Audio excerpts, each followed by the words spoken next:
From Interior Alaska's most trusted news source, this is the Fbx Evening News.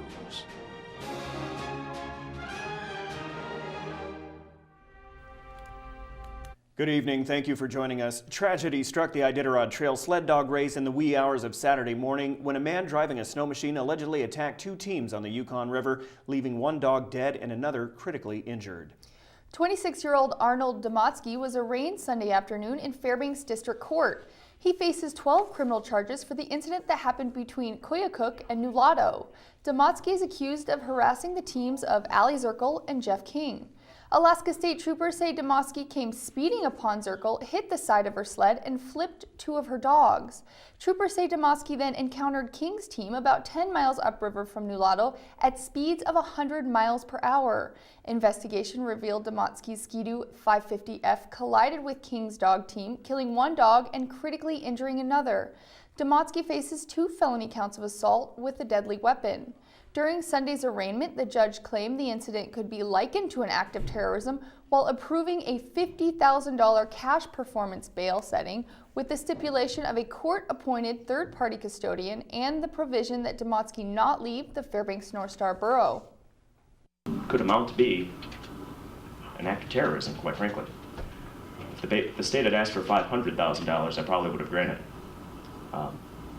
But I am not the prosecutor. You know, the court has said that it's not pandering to the press, and I'll accept your statement, but needless to say, I don't think it's an act of terrorism, nor do I think we should just blanket start imposing conditions. Former Alaska Governor Sarah Palin thanked supporters for their prayers today as her husband recovers from injuries received in a snow machine crash Sunday night. At last report, he was still hospitalized in intensive care in Matsu. Todd Palin is a 4-time champion Iron Dog racer with a long history of strong finishes. Sarah Palin said on social media, quote, "On the cross-country flights taking me back home now. I'm thinking of all of you and sincerely appreciating your support," end quote. Earlier today, she spoke at a campaign rally for Donald Trump in Florida. She canceled another before heading back to Alaska to be with her husband. My husband was out snow machining, and thank you guys for your prayers for my husband, who is recovering right now in ICU after a little wreck on a snow machine, so thank you. Big wreck. Thank you. The Fairbanks Chamber of Commerce was filled with business people and Alaskan politicians who got a bite of food and also a taste of what's to come from the Arctic Council Task Force, which has many projects that affect the northern region. Ryan Grimes has the story. Julie Gorley is the U.S. official in the task force, which is made up of several governments interested in the Arctic. During her presentation to chamber members today, Gorley touched on new and developing projects that benefits research in the circumpolar north. This group is talking about possibly seeking an international agreement that would formalize the ability to fly unmanned aircraft systems around the Arctic for scientific research purposes. We're hoping for the potential to influence microgrid projects in home countries and regions around the Arctic. We're going to have a lot of offshore development and tourist ships and shipping of commercial, on the commercial scale, and maybe fishing one day on a commercial scale in the high Arctic. We need to have telecommunications. I mean, it would be really hard not to conduct a lot of those things without good, robust telecommunications infrastructure, and it's pretty lacking up here, as you all know. Lieutenant Governor Byron Malott also took the podium and spoke about the importance of the indigenous people in the council's agenda. And as the theme has been, the place, the role, the capacity of Alaska's indigenous people, who are the United States indigenous people, is central to our worldview of what a good result in the best kind of Arctic policy for our nation and the world can be. The task force is participating in discussions at Arctic Science Summit Week, which is held in Fairbanks this year. Mayor Carl Castle with the Fairbanks North Star Borough welcomed Gorley and other participants of the event to the city. In Fairbanks, we sort of take the Arctic for granted.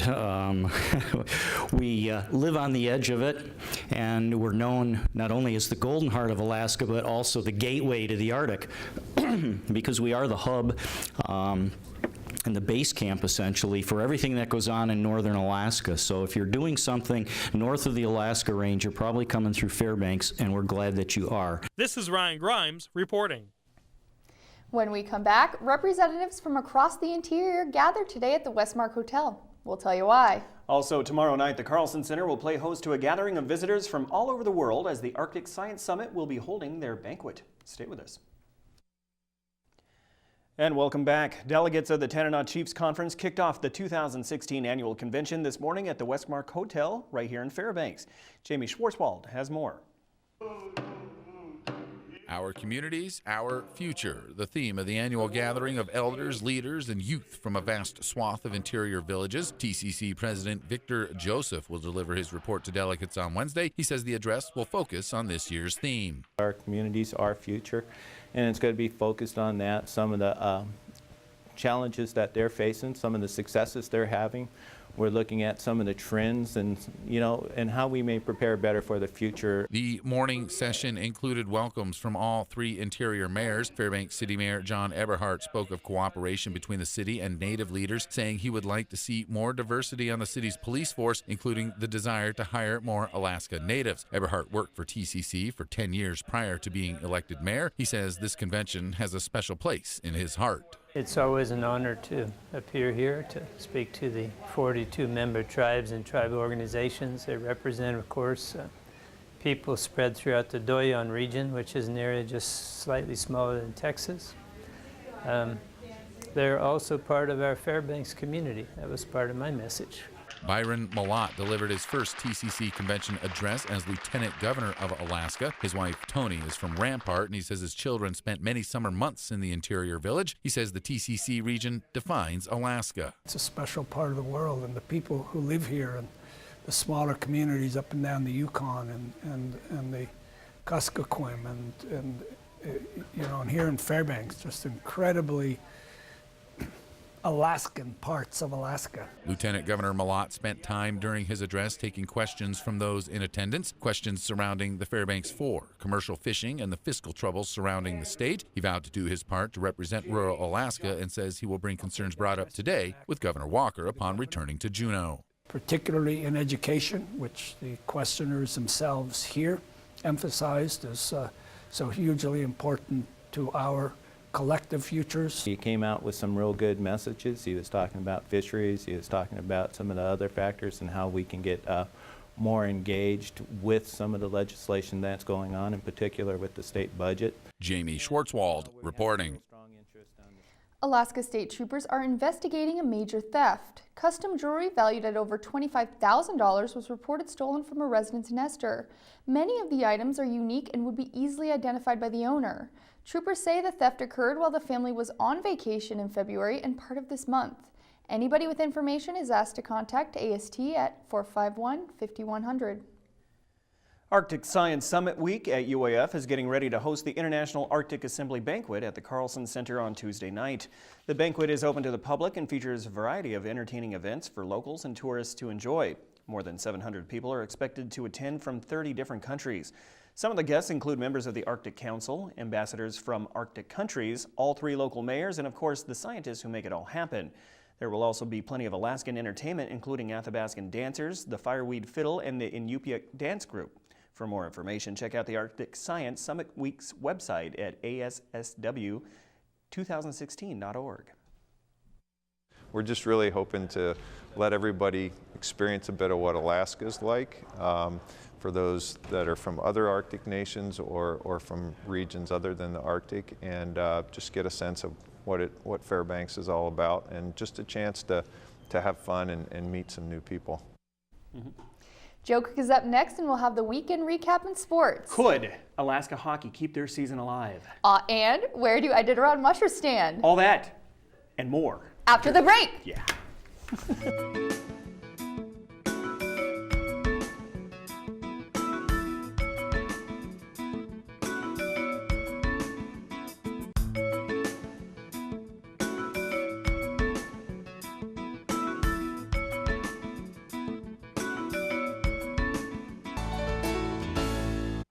Welcome back, Interior Alaska. Joe Cook here with the weekend recap. As you heard at the top of the show, Jeff King and Allie Zirkle had an unfortunate run-in with the snow machiner. Both mushers are soldiering on to finish the last great race. They will try to contend with the Seavies, who are back in the lead.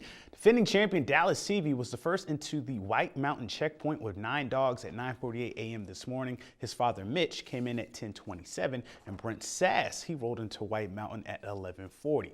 The next checkpoint is Safety, then the finish in Nome. Zirkle is in 4th place and is on her way to White Mountain.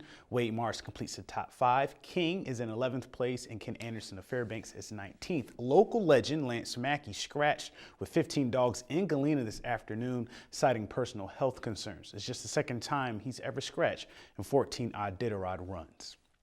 As far as local mushing events go, the Animate Limited North American Championships concluded on Sunday. There was a snowy finish to the 3-day event at the Mushers Hall. Greg Zurich in the 2-dog skeeter class and Pam Shamber of the 4-dog class, they repeat as champions. Shamber finished in 46 minutes 11 seconds. Don Brown won the 6-dog class in 61 minutes 10 seconds for the second year in a row. He was also runner-up in the 4-dog class. Karosh Partel clinches the 8-dog class title with a 3-day time of 105 minutes and 7 seconds. He was also second in the 6-dog class. The Open North American Championships start this Thursday at the Jeff Studdert Race Grounds. And on Saturday, the 2015-2016 season came to an end for the Alaska Nanack hockey team. After falling to the Michigan Tech Huskies 7-1 in Game 1 of the WCHA quarterfinals, they had to do or die Game 2. Chad Staley, he scored early in the game to give Alaska their first lead of the series, but the Huskies responded with 4 straight goals to take a 4-1 lead. The Nooks fought back with power play goals from Tyler Morley and Marcus Bassar to close the second period. UAF, they trailed 3-4 going into the third. Davis Jones, he made 35 saves to keep the Nanacks in a 1-goal game. Alaska only had 3 shots though in the third period. The Huskies scored a late empty netter to seal the 5-3 win. UAF finishes with a 10-22-4 record, an 8-16-4 mark in the WCHA. The Fairbanks Ice Dogs set a new season best mark for the NAHL on Saturday. Another feather in the cap for the hottest team in the NA. Saturday, Fairbanks sweeps the Cooley Region Chill with a 7-1 victory. That's 11 wins in a row, which is the best win streak in the league this year by any team. They also clinched the Midwest Division title with the sweep. Reggie Lutz, he led the way with 2 goals and a helper. Tyler Tomlin added 3 assists, and Gavin Nieto, he made 18 saves. If Fairbanks wins out, they can get 50 wins. They host Wilkes-Barre this weekend to start a 7-game homestand.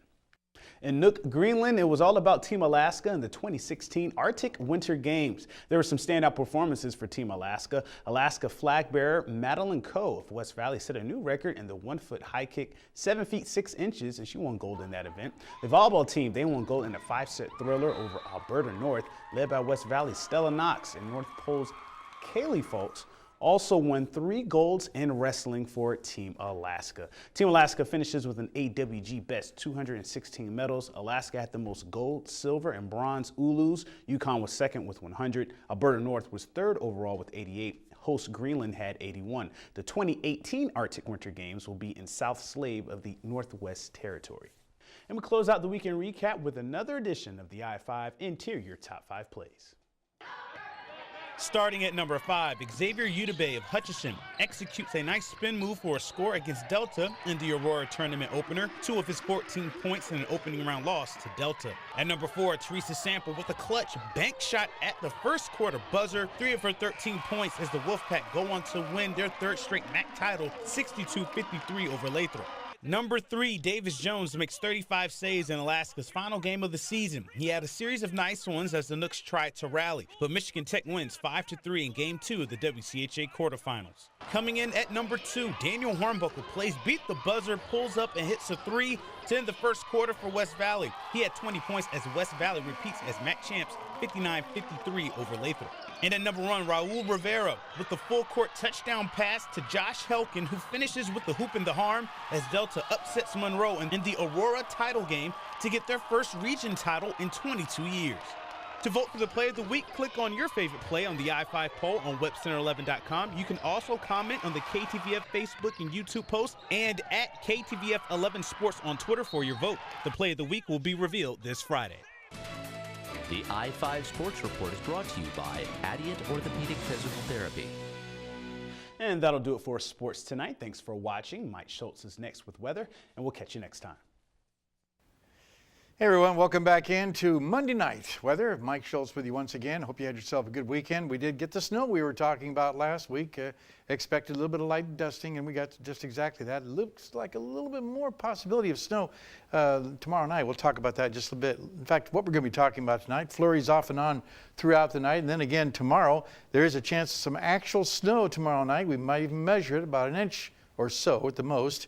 And then temperatures the rest of the week will be cool, but not cold for this time of year, so that's pretty good. Numbers out at the airport right now, 18 degrees. That's our high for the day. The low last night, 9. The record high, 46. That was in 1926. The record low, 43 below in 1964. And your sunrise and sunset, 11 hours and 40 minutes of daylight. That is a gain of 7 more minutes from yesterday. I wonder how many folks forgot to set their clock ahead Saturday night when they went to bed. And on our satellite and radar, you can see a lot more energy moving across southeast Alaska. And little pockets of moisture here and there, even some in the interior, but nothing really heavy and nothing really organized either. On the big picture, again, over southeast Alaska, the rain is falling at Ketchikan and at Juneau, 44 degrees for both those areas. Over around the Anchorage Bowl, close to 40 degrees, 39. And some showers in the Kodiak region once again. Along the Aleutian Chain, Cold Bay, 36, partly cloudy skies. Not too bad up and down the west coast, a little cool, 20 degrees at Bethel and cooler at Nome, 13 there. And Barrow at 5 degrees below zero, while Fort Yukon checked in today with a high of only 9 degrees above. Lower 48 weather, more energy moving across from the west to the east across the Pacific. Look at the little speckles there. That's cold air moving across the warmer waters of the Pacific Ocean, so they're getting a lot of shower activity, and some of it moving down over California. That is also transitioning across the Central Plains, so could be kicking up its heels in the next couple of days with more vigorous thunderstorm activity across the Central Plains. Over the eastern half of the country, a little bit of activity across the Ohio Valley moving over to the northeast, but nothing really heavy. Now over the northwest and the western half of the country, you can see lots of mixed rain and snow at the higher elevations and rain up and down the west coast. Well, why? Well, because the jet stream, once again, is doing some weird things, going way up to the north over Canada, taking a big dive down to over the south, and that is helping to transport that cold air and probably helping to develop what is going to be probably a major storm system that'll bring severe weather to the Central Plains over the next couple of days. Hey, time for our weather fact for tonight. And in 1989, Horsetooth Heights, Colorado, the winds gusted to over 120 miles per hour, sending blowing dust as far east as parts of Kansas. And again, thanks to Mount McKinley Bank for sponsoring our kids' weather, which will be back next week. In fact, next week we'll be visiting with the kids from Northern Lights Academy. All right, here's your forecasts for tomorrow. For the northern sections of Alaska, partly cloudy skies for Barrow. Sunny skies for Nome, but up to an inch of possibly some light snow in the Fort Yukon area, only 12 degrees for the high there. Here in the interior, we'll have snow showers becoming light snow region-wide by tomorrow night, and temperatures once again in the low 20s, even cooler around the Healy area. Over southeast Alaska, rain and snow showers expected at Juneau, scattered showers for Ketchikan, and temperatures again in the mid to upper 40s, while out to the southwest part of the state, partly cloudy skies at Cold Bay, sunny skies in Bethel, and rain and snow for Kodiak. And down around the Anchorage Bowl, it looks like mostly cloudy skies in Anchorage, cloudy skies for Homer, with rain and snow at Valdez. And our forecast for the remainder of the night looks like this. Again, cloudy skies, some scattered snow showers, 4 degrees for the overnight low. Tomorrow's forecast, snow showers increasing throughout the day, becoming light snow by tomorrow night, maybe an inch or so accumulation, 24 degrees for the high. And the extended forecast, as you see here, temperatures cooling off for Thursday and Friday, then slowly working their way back up again for Saturday and Sunday. Overnight lows will also be cooling down a little bit, -5, then working their way back up to about 5 degrees. Our photograph for tonight, this one's sent in by William Blizzard. I always call him Bill Blizzard. What a great name for a weatherman, too. Anyway, he sent us a photo of a bird and an owl sharing the same branch. And as always, if you have a photograph, send it to photos@ktVF11.com. And a quick correction. Kaylee Falks of North Pole, she got gold at AWG. I said Dana Falks. That's her mom's name. Her mom was sending me information as her daughter was doing well. So just want to correct that. So. Okay, very good. Mom's pretty athletic too, probably. Yeah. Probably so. Okay, that'll wrap up this edition of the Fairbanks Evening News. We are glad you could join us. Tonight at NBC Nightly News, millions of people are bracing for more flooding across the waterlogged South. That's up next with Lester Holt. You can join us here 6 days a week at 6 and 11 or online anytime at webcenter11.com. From all of us here at the News Center, have an awesome night. Awesome, awesome.